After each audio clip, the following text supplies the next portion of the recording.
is, parang yung art of letting go, hindi siya madali para sa atin as a Cancer. An emotional sign, a sensitive sign. Andyan yung attached tayo doon sa tao, doon sa pangyayari, sa ilang ganap, sa sitwasyon. Maybe this is a sign for some of you na marahil kailangan marinig na ito na.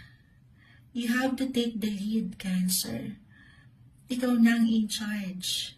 Meron kang power. Meron kang control. At syempre pa itong tatalikuran natin. Tatalikuran mo ngayong last 3 months ay yung ilang sitwasyon, posisyon, relasyon, porosyon na alam mong hindi na nagsaserve ng purpose sa iyong buhay or hindi na nakakatulong para magkaroon ka ng peaceful mind. At naiwanan ka lang kasi nito nung ilang alalahanin, nung ilang pag-aalala.